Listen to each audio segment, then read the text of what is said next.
Welcome to Bite at a Time Books, where we read you your favorite classics one bite at a time. My name is Bree Carlile, and I love to read, and wanted to share my passion with listeners like you. Be sure to follow the show on your favorite podcast platforms so you get all the new episodes. Or you can follow the show on YouTube, where we have playlists for all the stories. You can find us on all the social medias at Bite at a Time Books, or on our website, biteatatimebooks.com, where you can also sign up for our newsletter for more information on what we're reading and what's coming next for the podcasts. We're part of the Bite at a Time Books Productions Network. If you'd also like to hear what inspired your favorite classic author to write their novels, and what was going on in the world at the time, check out the Bite at a Time Books Behind the Story podcast, Tuesdays, wherever you listen to podcasts. Today we'll be continuing White Fang by Jack London. Part 2. Chapter 1. The Battle of the Fangs. Bite 1. It was the she-wolf who had first caught the sound of men's voices and the whining of the sled dogs. And it was the she-wolf who was first to spring away from the cornered man in his circle of dying flame. The pack had been loath to forego the kill it had hunted down, and it lingered for several minutes, making sure of the sounds, and then it too sprang away on the trail made by the she-wolf. Running at the forefront of the pack was a large gray wolf, one of its several leaders. It was he who directed the pack's course on the heels of the she-wolf. It was he who snarled warningly at the younger members of the pack, or slashed at them with his fangs when they ambitiously tried to pass him. And it was he who increased the pace when he sighted the she-wolf, now trotting slowly across the snow. She dropped in alongside by him, as though it were her appointed position, and took the pace of the pack. He did not snarl at her, nor show his teeth, when any leap of hers chanced to put her in advance of him. On the contrary, he seemed kindly disposed toward her, too kindly to suit her, for he was prone to run near to her.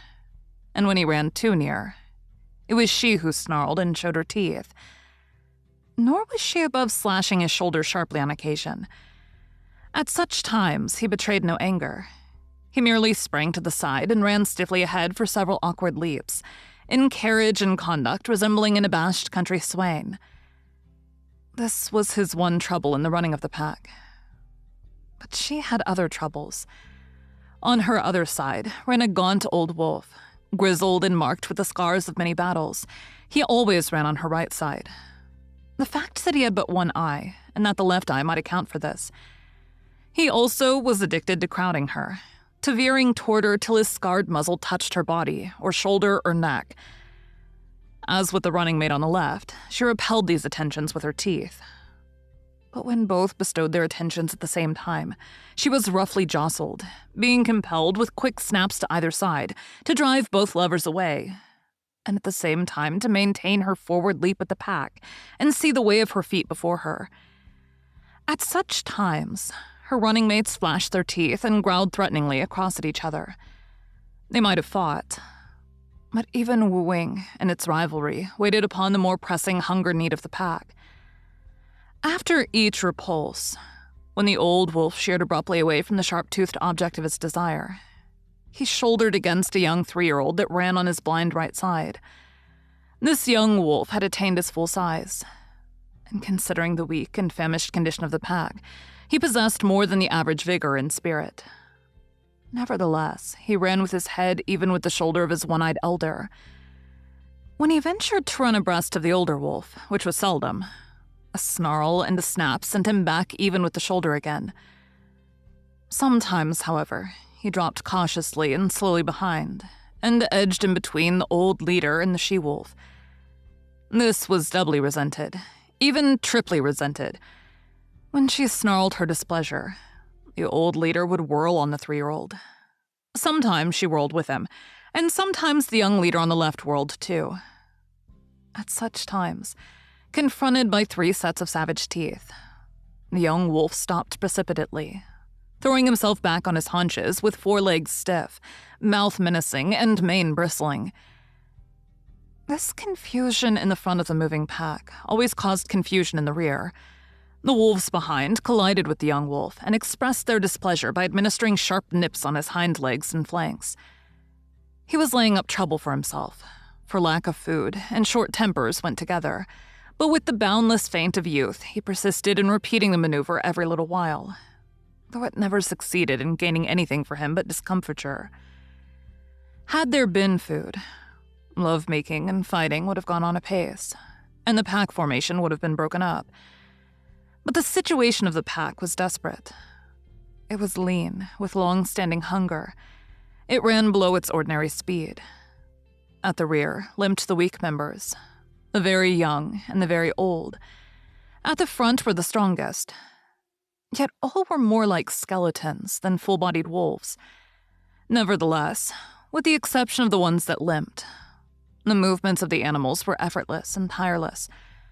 Their stringy muscles seemed founts of inexhaustible energy. Behind every steel-like contraction of a muscle lay another steel-like contraction, and another, apparently without end. They ran many miles that day. They ran through the night. And the next day found them still running. They were running over the surface of a world frozen and dead. No life stirred.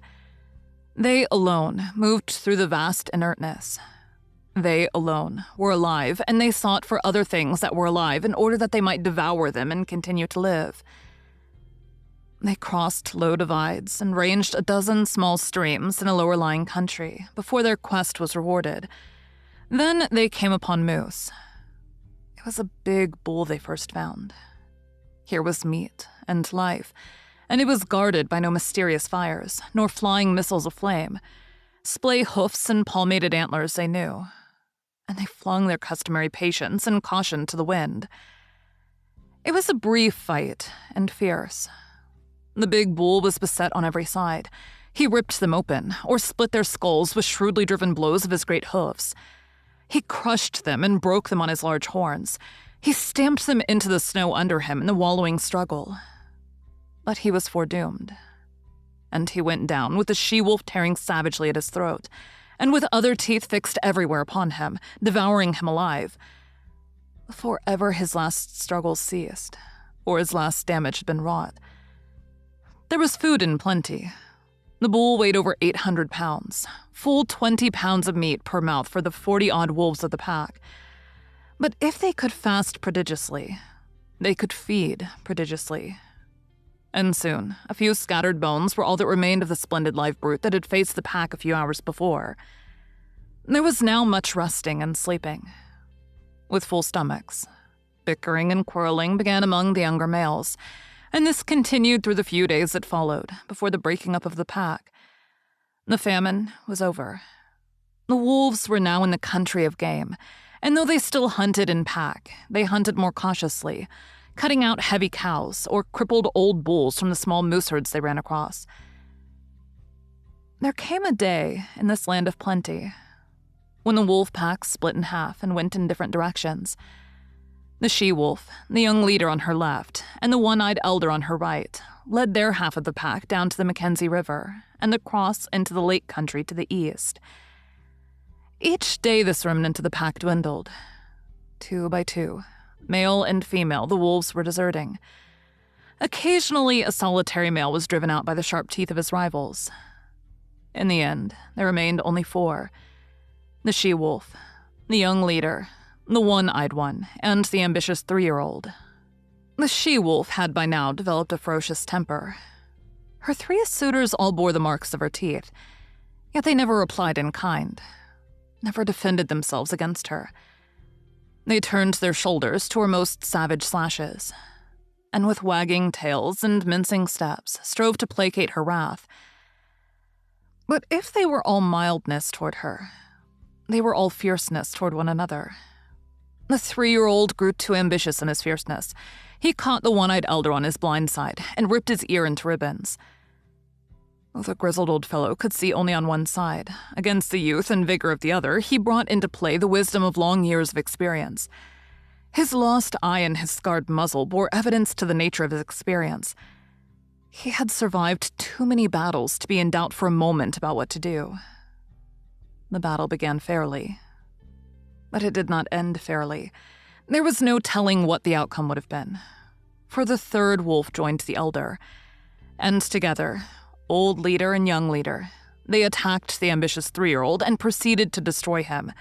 He was beset on either side by the merciless fangs of his erstwhile comrades. Forgotten were the days they had hunted together, the game they had pulled down, the famine they had suffered. That business was a thing of the past. The business of love was at hand, ever a sterner and crueler business than that of food-getting. And in the meanwhile, the she-wolf, the cause of it all, sat down contentedly on her haunches and watched. She was even pleased. This was her day, and it came not often, when manes bristled and fang smote fang or ripped and tore the yielding flesh, all for the possession of her. And in the business of love, the 3-year-old, who had made this his first adventure upon it, yielded up his life. On either side of his body stood his 2 rivals. They were gazing at the she-wolf, who sat smiling in the snow. But the elder leader was wise, very wise, in love, even as in battle. The younger leader turned his head to lick a wound on his shoulder. The curve of his neck was turned toward his rival. With his one eye, the elder saw the opportunity. He darted in low and closed with his fangs. It was a long, ripping slash, and deep as well. His teeth, in passing, burst the wall of the great vein of the throat.